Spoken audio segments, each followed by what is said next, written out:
Hello and welcome back to In the Business, the podcast that aims to break things down for young entrepreneurs. So in this episode, we spoke to Kate Nudds, who is a grief coach, and we spoke to her about how you can relate some of the lessons she's learned through her career to entrepreneurialism and starting a business. And yeah, it was an interesting episode, so I hope you enjoy this one. Kate, thank you very much for joining us. No worries. Thank you very much for having me. I'm super excited. Yeah, I'm super excited to talk to you too. Can you just start by telling us a bit about yourself and how you got into what you currently do? Yeah, so I was a recruiter for 20 odd years. I had my own recruitment agency for about 15 odd years. And then my mum died. And I went through a horrendous grief experience. I didn't expect to feel how I felt through grief. I expected that once you bury someone, you just kind of get on with life and everything's fine. It didn't quite work out like that. And so I then looked into sort of what can I do in grief? I don't want anybody else to feel like this. I didn't want them to be so unexpected by grief like I was. I just didn't expect it to hit me like it did. And then I saw grief coaching. And because I was already kind of career coaching, I thought, great, I can combine the kind of the coaching side of things and just learn more about the grief. So I started with that, and then more recently I've trained to be a counsellor as well, so I can offer both counselling and coaching, but all within. Okay, amazing. Well, tell us a bit about your recruitment business. So what age did you set that up, and how did you get into that? Just sort of start off. Yeah, so I was 27. I was a good recruiter, and I thought, well, if I'm a good recruiter, surely I can run a great recruitment business. Hadn't quite realised that just being a great recruiter doesn't necessarily mean you can run a business. Quite different skills. So yeah, I was 27 and I had that for about 15 odd years. At one stage I had about 10 employees. It was fun. It was a real baptism of fire. I mean, I went through the recession. I had really difficult times with it. But my learning curve for that was just huge. I mean, yeah. So taught you all the skills that you needed to have in your further businesses. And then did you say you went on to coaching, did you say? Yeah, so I then combined career coaching with the recruitment agency. So because I wanted to offer something different for people. I didn't just want to be this kind of, in out recruitment agency. So I then trained to be a career coach, and I added that and sort of executive coaching as well to my skill set. Just to enhance what I could do and what I could bring to people. I mean, at the time, there were lots of different recruitment agencies out there, but they're all kind of offering something similar. And I just wanted to be able to offer people a whole experience, I think was my long-term plan. Okay. So you had all these sort of coaching skills and business knowledge at this point. But at what point did you decide that there was sort of a gap in the need that people need to speak to a grief coach, and that could be useful for people? I think it was my own experience. I found counsellors, which I found absolutely brilliant. I needed counselling, and that really helped me. But I couldn't really find anybody that would help me move forward with my grief. From my perspective, I wanted to make a huge life change, and I wanted somebody to kind of work or walk with me on that journey. And that wasn't quite what counselling was all about. So I needed to find myself a grief coach, someone that would really help me plan and work through what that looked like as a role, what that looked like, leaving what I was already doing and entering that as a new kind of space. And I couldn't really find it. So as I went through my training, I thought, you know what, there's a gap in the market for this. I'll fill it. And here I am. Sure. What is the sort of difference between you and a traditional counsellor? How do you vary? Because you said that they weren't taking on the right sort of steps. How do you vary? How did you decide what you're going to do that's different? It's everybody has their own opinion about counselling and coaching. In my mind, counselling is very much kind of you're where you are now, and it's sort of present to kind of where you are. Coaching is very much about looking forward. So coaching is very different skills. Coaching is more about you as the person and where you want to be in life and the roadblocks and what comes up and what's going to stop you. It's very goal orientated.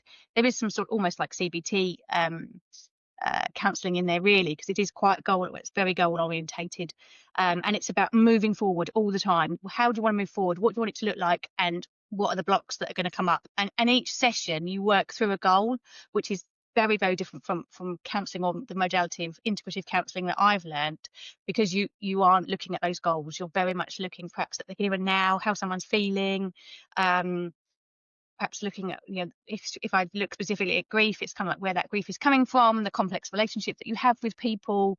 It's not necessarily about the moving forward as such, and that's where the coaching comes in. So Okay, there's a bit of a interesting. fun Yeah, way. You take people on a bit of a journey with you, really. yeah, People need counselling, absolutely, but at some point that switches, and possibly they need more of the yeah. coaching.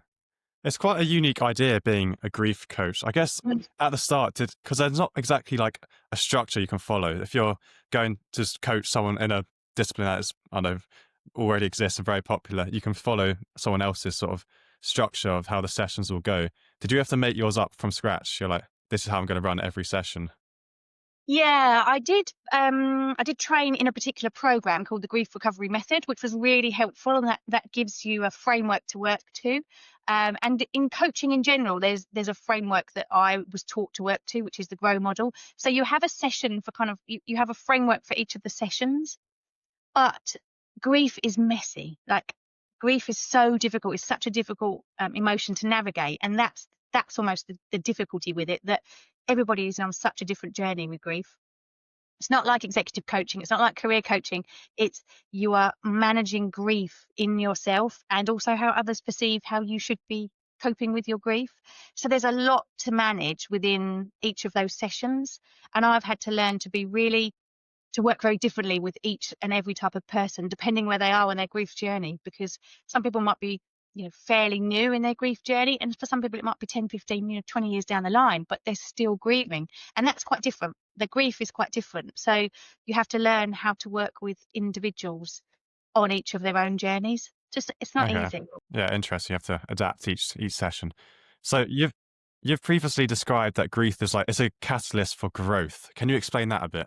Yeah, not everybody sees it like this, and absolutely, my own experience is that it completely catapulted me into a whole different industry. Like I said, I was recruiting and career coaching, and then went through my own grief, and now I just work in grief and loss.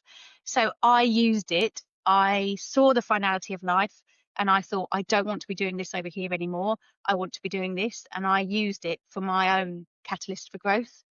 And I think a lot of people, you're often told when you're grieving, don't make big decisions, because there's a lot going on in your brain, and how you're feeling. But for me, I completely changed my whole life. So I did make huge decisions, and for me, it was the right thing. And I want to help those people that feel the same, that perhaps they don't want to do that corporate job anymore. They want to start their own business. They want to go traveling, whatever it is they kind of want to throw up in the air in their life. They're the type of people that I love to work with, because I want to say, you can do that. It's okay. And I'll help you. Let's map it out. What does it look like? What are the pitfalls? Why will it work? Why won't it work? Yeah, sure. So there's a lot that you can use. It's using that pain in a way that suits you, and you can kind of work with. Yeah. I guess is there any truth in the fact that the pain sort of allows you to discover things about yourself that almost sort of like, I want to say spiritual growth in a way without sounding too Yeah, crazy, absolutely. but you know what I mean? Yeah, I mean, trigger warning here, but I watched somebody die, and there is nothing that changes you more than that. I mean, once you see it and you realize how short life really is, and we all band this around like, oh, life's too short, life's too short. But when you actually see that and you think, I don't know how long I've got. Why do I want to keep doing this? I don't. I'm not enjoying it. If I've got a week left, or 25 years, I want to make sure that I'm utilizing every single minute of every single day and loving what I do. Yeah.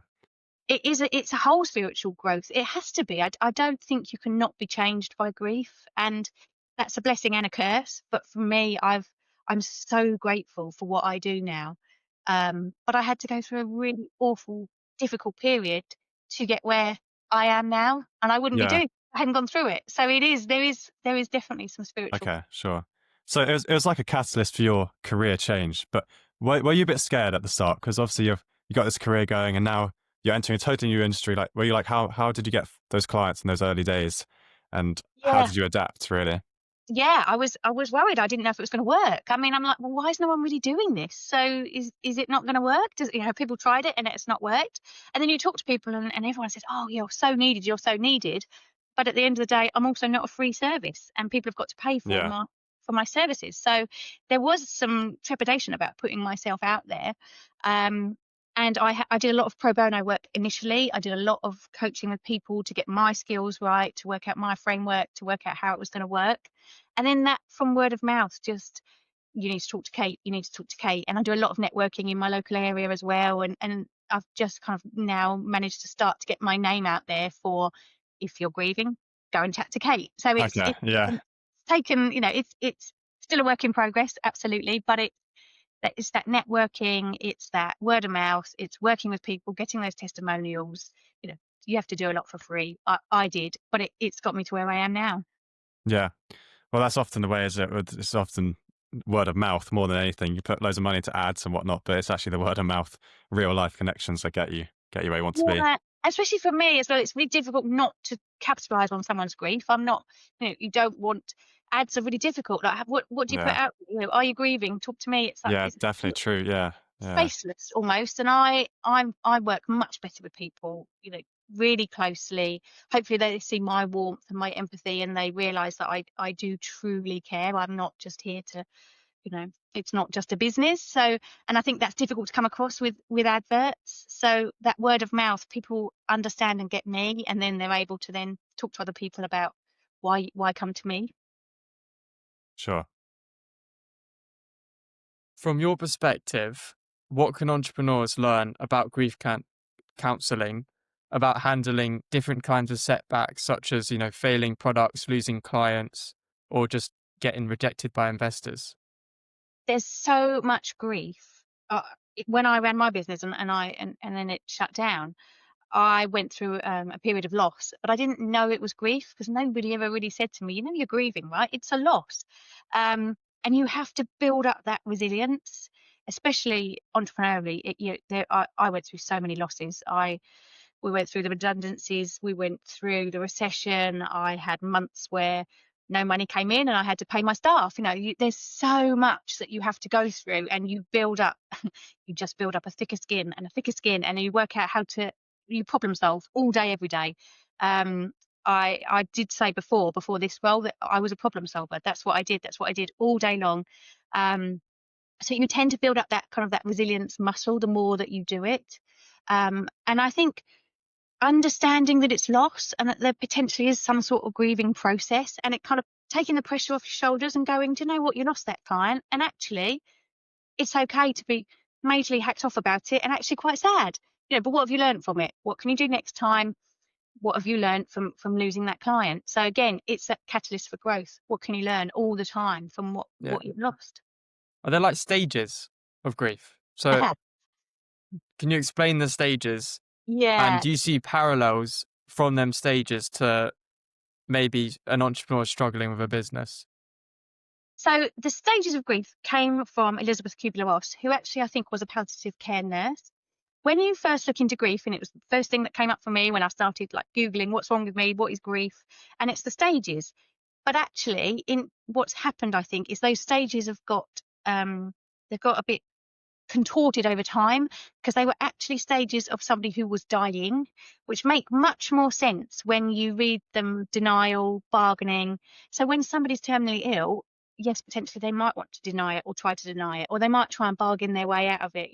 I'll be so much better with my exercise if I'm no longer like this, and you can understand that kind of bargaining. And when I looked at the stages, I was like, well, I can't deny my mum died. I was there, and I couldn't kind of bargain my way out of it. So the stages I never connected with them. I didn't understand them. And then as I read more about it, I realized, okay, so this makes more sense. I can understand it if somebody, is terminally ill and then goes through these particular stages. So in answer to your question, there are stages, but not as I think if you Google the 5 stages of grief, it doesn't really quite explain them. But you do go through certain stages, absolutely. Like for me, it was just sadness. I was just sad all the time. And that stage lasted for so long. And there was a crying stage, and that stage lasted for a very long time. But then I was sad, but without the crying. So we kind of each have our own stages that we go through. And some people are very angry. They've got real anger behind their grief. I was never angry. It wasn't really an emotion that I felt. But for some, we each have our own kind of emotions and stages that perhaps we we go through. One thing I want to touch upon is loneliness. Now, I feel like when you're a young person trying to grow something, it can get very lonely because there's not a lot of people around you that are trying to do the same thing. And you're a bit of an outlier. You're doing something else. How would you best suggest a young person to tackle loneliness? Get a community around you, whatever that looks like, and a community of the right people. When I first started out in business, I was going to networking meetings. I was probably one of the youngest, and I really struggled with it because there wasn't really anybody that I could connect with, that I could use as a sounding board. I think, and we are talking 20 odd years ago, and there's so many more younger entrepreneurial people now than there was when I was doing it. So get that community around you. Learn from each other. Again, I was making all my own mistakes because I didn't really have anybody to learn from. But there's loads of these kind of hubs, and there's networking groups for certain age groups and things now, which just wasn't around in my day when I was doing it. So, and it's like with grief, we do tend to isolate ourselves, but actually community can be one of the biggest, can really help us in our grief, and can be the biggest challenge in us by having a community around us, because you learn from other people, and that is so important in business, but also in grief as well.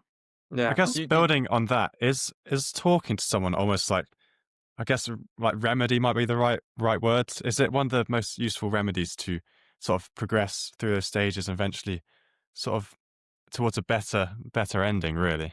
Well, obviously I'm going to say yes. Yeah. Absolutely. I mean, we have thoughts that are going around in our head that aren't necessarily true. So we've got these thoughts going on. We think it's this way, and actually, when you go and talk to someone and you go, "Oh, I didn't," as it's coming out, you're saying, "Oh, hang on a minute, this is what I thought." But actually, as I'm talking about it, I'm changing my own opinion, and that doesn't happen if you've not got anybody to talk to. So yes, I'm a huge advocate in being able to talk to people, kind of get out of you what you're thinking and feeling, and understand it. That's what Yeah. coaching, absolutely what counselling is. It's understanding yourself, it's understanding your emotions, and where you're coming from, and how things are inside of you. And then it's working on what does that look like, and what do I Yeah. want to change? What do I want to change? I think it's useful sort of across all, whether you're building a business, going through grief, or just need anything at all. I think talking is probably the best. You just figure things out, don't you? You Yeah. hear different opinions. Like someone will tell you that's a terrible idea to do that business, and across all disciplines, really. It's probably Yeah, one and of we're the most becoming useful. so siloed with what we do. And when I was in recruitment, it was so competitive. You absolutely did not talk to any other recruiter, and it was not a particularly nice industry to be in. I think things have changed a bit, and there's lots more collaborations, and the world seems to want to collaborate more in business now, which I absolutely love. I collaborate with all sorts of different people now, because they've got better ideas than I have. I haven't got all the ideas. I haven't got all the answers. I'm scratching the surface. So the more people I've got in my community, the more people I can refer to, the more people I can learn from. Community is probably one of my biggest, it would be my biggest tip for anybody. Get a community around you, get mentors, get coaches, ideally. But just get those people that can offer you so much that you can learn from. Because you never stop learning, do Yeah, you? sure. Business changes all the time. I mean, I used to be a telesalesperson. I can't telesales people through grief. Hello, would you like some grief counselling? Hello. It just doesn't work. So I've had to change my whole business outlook because my business has changed. And that will be ever evolving, like I am as a person, I suppose. I think that's the other thing about, being an entrepreneur. You have to be quick to evolve. I definitely didn't. I didn't shut my business down quick enough. I definitely went through the sunk cost fallacy, I think it is, where I had put so much emotional time and money and effort into it. And I should have shut it down long before I did, but I was so emotionally involved in it. And that was a learning curve for me. Yeah. You might have to explain that technical term there, because I didn't go to business school. Harrison smiled like he knew it. But what is the sunk? What do you say? Sunk cost fallacy. I didn't go to business school, but I felt it. And I read. So for me, what I know about sunk cost fallacy is everything that you have put into that business emotionally and financially, you are basing that business on everything that you've kind of put into it, when actually I should have just got out way quicker. and I would have, Like, would have rather changed. than what it actually is potentially. So you feel like it's your baby basically, and you're like, it's amazing when it could not be, and you could just be wasting time. But Yeah. that's the sort of There you directly go. on it. You've Who got- One, needs to go to business school when you got a podcast? yeah, there you go. One thing I want to touch upon now, I think we've had about 16, 17 guests so far, and something that's come up about 70% of the time is about getting a mentor. Did you ever have a mentor? You touched upon it a second ago, but did you have one? I didn't, and it was one of my biggest downfalls. And if I had my time again, it would be one of the first things I looked for. And I now have a mentor. In fact, I have several. And I also pay for coaching and I pay for counselling. I put my money in different places now that I didn't before. I didn't reach out for support before because I thought I could do it all and I would, I could work out how to grow this business. And it was one of my biggest downfalls. So I absolutely would say, again, it's that community, isn't it? It's that support. Get someone that challenges you. Get someone that's done it before. Get someone that understands your business and understands you and can help you grow. Why would you not? I think that's- Exactly. Sure. Why would you not? Exactly. Another thing I want to talk about now, when you talk about counselling, it's usually associated with bad mental health. Everybody can benefit from talking to other people. I very much used to think that you only went to counselling when you had a problem. And even with coaching as well, really, I thought, I only go when I've got a problem. But actually, there's just something about being heard and being seen and being understood by somebody else, that it doesn't matter what stage of life you're in, where you're at, what your thoughts are, even if you think that you've got the most balanced mental health out there. There's something in that. It's a very different relationship with a counsellor and potentially with a coach as well, that you won't necessarily have in your life with other people, your friends, your family. It's not the same relationship. And absolutely, it is definitely worth exploring. Might not Yeah, be for sure. everybody. I do understand that, Yeah. but It could help. It could benefit. it benefits everybody in different ways. I think that's Yeah. it.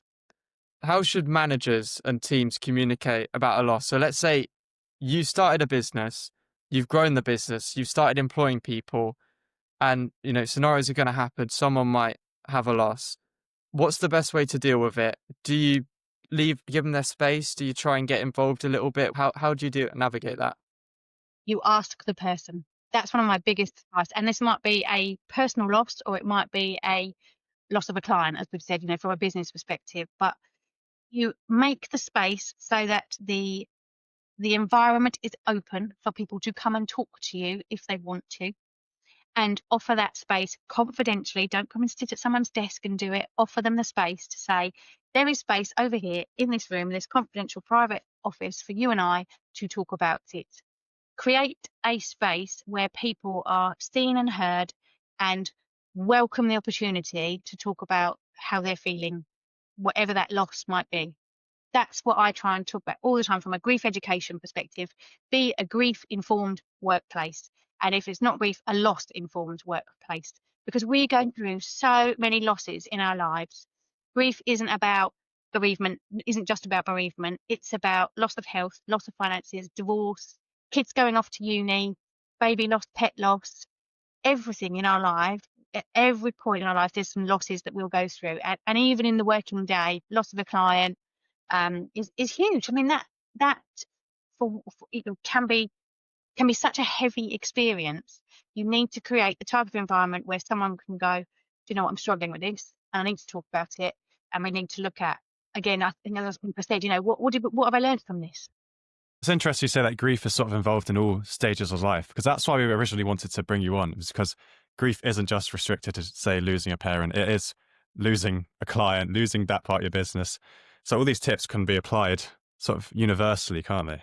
Yeah, to any losses. And if you look at how many, I lost a business. I shut a business. That was a huge loss, but I didn't know I was grieving about it. But actually, I was. I went through Well, a it's a grieving. massive change in your life, isn't it? And Yeah. I'm quite interested to hear your thoughts on sort of the pandemic, really, and how that affected people's mental health. Maybe from a grief perspective, maybe not. Just how do you think that had an impact? Yeah. So we basically all went through collective grief, which is what happens when there's a war or when a celebrity dies. We are collectively grieving. And that can be the pandemic especially was so isolating for people because they didn't have a community around them. They weren't going to their churches, they weren't seeing their friends, they weren't seeing their family, so they were being isolated with their grief as well. Yeah. So difficult to navigate for so many people, and especially in business.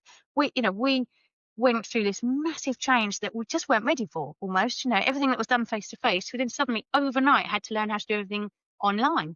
No, I hadn't heard of Zoom before then. Yeah. And suddenly it was all about Zoom, and now I've got to use Zoom, and I had to Yeah. become more technical when I wasn't necessarily all that technical. So I think there was almost some solidarity in that collective grief because we all kind of got it, and we all went, oh, I can have a drink at 1 o'clock in the afternoon and no one's going to know. And then, oh, actually, I've been doing that for a week.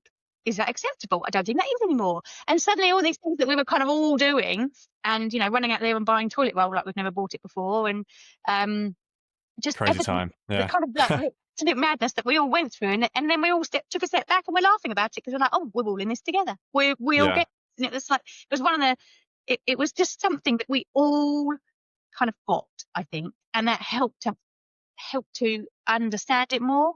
But equally, like I say, it was very isolating for people. And there was a huge learning curve in that about how to try and stop or try and come out of that isolation, even though we couldn't actually physically see people. How else can we be connected if we can't Yeah. be face to face? Sure.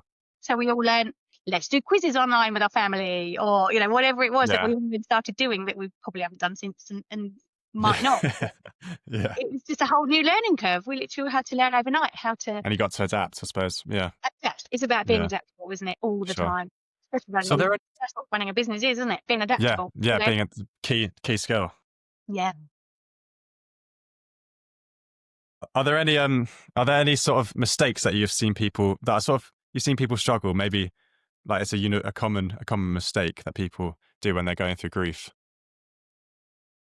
Yeah, listening to other people. There is no timeline with grief, and just because your best mate said I handled it this way and I was over it by this date, it doesn't matter. Like, it's your grief, and you deal with your grief in a healthy, hopefully, coping way. But your grief is your grief, and there is no timeline, and you don't have to be over it just because the funeral's happened, and you don't have to stop being sad. It's really, I find that the society's pressures and helpful people, friends want to help, friends and family want to fix you. Of course they do. They want to help. But actually, you need to go through that grieving process. And one person's grieving process is so different from somebody else's. And we do try and force what's worked for us and our own grieving process onto someone else. So if I had any tip, it would be your grief is your grief and you Yeah. need to process it. What does that process look like? Say from an internal perspective, what's that look like when you are alone, you're trying to shift through this? What's happening in someone's mind? I know it's all different, but Yeah, so different. What needs to happen is you need to let yourself grieve. And we use coping mechanisms. We work ourselves into the ground. We might suddenly start exercising a lot, or we try to push the feelings and the emotions and the pain. We're trying to push that pain away. And they're unhealthy coping mechanisms. And grief, you can't outrun it. It comes and gets you in the end. You might think that you're coping, but something happens somewhere down the line, and then you realize that you're not. So there's this kind of, you have this internal battle going on, like, I should be like this, like it's been, I don't know, 3 months, I should be feeling better by now. And you've got this internal battle going on all the time. But who says you should? Why should you? You're grieving. Yeah, my mum was in her 70s and I had 40 odd years with her. But I'm not going to be over that in 40 days. I'm going to be grieving for the rest of my life.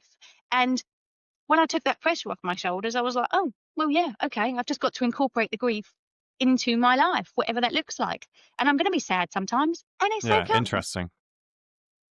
Yeah, that is interesting because a lot of people do. I mean, I've done this stuff. You have a thought, you try and push it away. You don't just actually accept it and sit there and just let it be, like the song. Yeah, let it go through you. Yeah. Have your moments Yeah. where you're sad. That's okay. You don't have to be happy all the time. We don't have to have toxic positivity.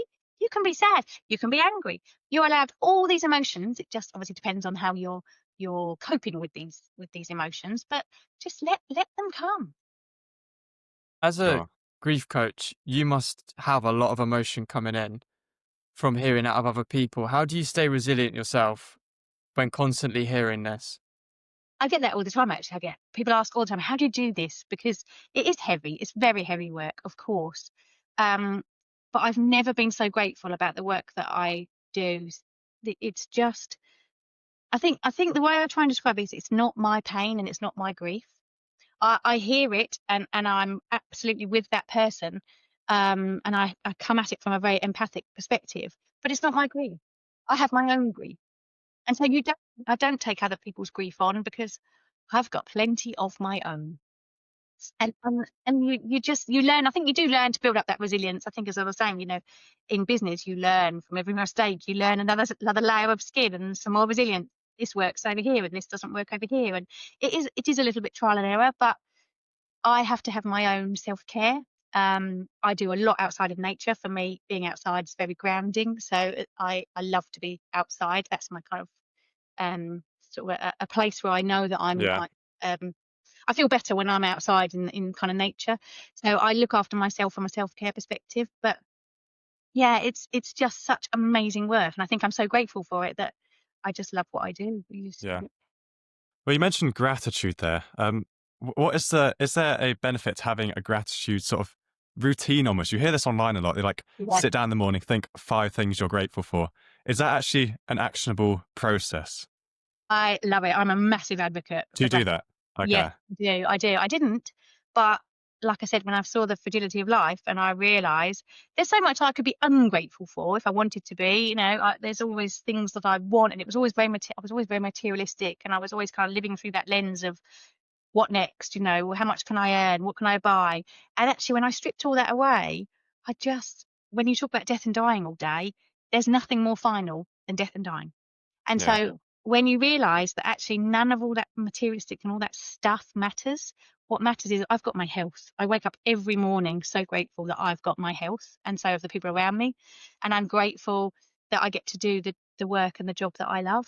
They're my I end up writing the same things in my gratitude journal every day because I love what I do, and I'm still here to do it. I get to do it. And for that, I'm just very grateful. It's very easy to not be grateful for things, isn't it? That's kind of almost, you want to say, the default state for humans. You just walk around seeing the negative and everything. Because would you say we're primed? Well, because I've read that we're kind of primed to see the negativity in things. Is that something you agree with? Yeah, of course. And that's why Instagram and Facebook work, right? Because you're looking at everybody else's, positive lives, when obviously their lives aren't like that all the time. But all you're seeing all the time is, the sunsets and the holidays and the whatever it is that you've kind of set out, and what Instagram wants to point in your direction. And so we are set to kind of almost be wanting more. Of course we are. It's consumerism, isn't it? We wouldn't work otherwise. So it's forced on us all the time. And of course, and I was sucked into that. Of course, I was in a sales job. It was always, want to earn more, I want to do more, I want to grow, I want to do this. And actually, where did that get me? I was always tired, not living my best life, not happy, not necessarily grateful. And now I just, I wake up grateful, and I can't say I ever did that before. Just before we let you go, if you say we're going back to the start of your journey, what sort of advice would you give to a young entrepreneur just starting this journey about grief, navigating setbacks, and life in general, really, I suppose? Yeah, well, wow. I mean, you mentioned a lot, but just... Yeah, I mean, that's a big topic, isn't it? I mean, and especially if you're starting a business and then you went through your own grief journey as well whilst trying to start that business. I mean, that would be huge, wouldn't it? Trying to do both, trying to start a new business and also go through your own grieving process for something that's happened in your life. That would be really hard to navigate, but absolutely have community around you. Of course, have counselling and coaching. But it is very much about building your own, what works for you, your self-care, looking after your mental health. So important. I mean, the hours I used to work, it was not good for me at all, and I was burnt out because of it. So look after yourself, because if you haven't got your health, you've got no wealth. Amazing. Kate, thank you so much for talking to us today. That's been really useful. Thank you. Thank you. Thanks. Cheers. Thank you for listening to another episode of In the Business. We hope you enjoyed that one. Hope you learned something. Harrison, what do you think of that one? Now, something which came up once again was get a mentor. I mean, if you've listened to 10 of our episodes and you still don't have a mentor, What are you doing? I don't know what you're doing. It doesn't necessarily have to be an exact person which you talk to every single day, and it's like, is your mentor. It's like a relationship, you know. But if you have people around you which you could always ask questions to, I'd say that's the same thing. I don't know if you agree, Tom, but Yeah, I think so. for I me, think even that's the same thing. even Sorry. to listen. No, I think even if you're listening to, say, podcasts of people you admire, or I just dropped my pen. If you're watching videos of people you admire, you're still kind of embracing their attitudes toward things. But anyway, back to Yeah. the episode. Wait, I'm not finished on this point. Yeah, he's right? not finished. Sorry, carry on. Give me another second. Sorry. To finish off. Now, if you don't have an exact mentor, even if you, as Tom said there, if you have podcasts you listen to, that at least is a step towards it. But having people just around you, which you can ask questions to whenever it may be, in the same industries or different industries, I think is close enough, if not the same as having a mentor. So if you're a young person out there and you're like, how do I get one? You know, I don't know anyone. Even if you just make a few connections, a few friends which are in the industry, which you feel comfortable asking a question whenever you want to, I'd say that's the same thing effectively. Yeah. I mean, Kate mentioned talking a lot. So it's not just necessarily for mentorship. You can, like, going through grief, you need to talk. Going through hard times in your business, you need to talk to people. You need to get their advice, and you need to get out of your head in a way. Another interesting thing she mentioned was gratitude. Oh, Carrot, sorry. Do you remember Vicky? Vicky Stokes, of course. Yeah, the first episode. Couldn't forget Vicky. Little Thanks to Vicky for doing the very first episode. One of the things that she said, she was in Facebook groups where if she had a problem, she could post a problem on there, and a lot of people would come back to her and say, actually, yeah, I've had this problem too. This is how I resolved it, etc. And I'd say that's basically what you just talked about there. So if you're wondering, you know, who do I talk to? That is an avenue you could do. Yeah, definitely. Back to the episode. I thought it was quite interesting how she mentioned a couple of things. So gratitude, talking to someone, and accepting your process of grieving and going through things may differ to the other person. Even though you're experiencing universal feelings, the process of experiencing them will be different. What did you think about that? I thought that was an interesting. Everyone's going to experience it. Yeah, exactly. Everyone's going to experience things. They might get the same sort of umbrella feeling, but how your brain deals with it and processes it will be different to everyone else. So you'll have your own journey, but on the umbrella, as in total, it will be very similar. I mean, obviously, Kate is a grief coach, but these skills, they're transferable to everything. Yeah. To your relationships, to businesses, to grief. So I hope you enjoyed that episode. Thank you for listening. Other words, yeah, that. Anyway, thank you for listening. Hope you enjoyed the episode. Leave a comment, subscribe, like, follow us on Instagram, follow us on LinkedIn, follow us on Spotify, follow us on YouTube, follow us on WhatsApp. We don't have WhatsApp, but follow us there anyway. And we'll see you next time. If you don't follow after that speech, what the hell are you doing? See you next time. See you next time.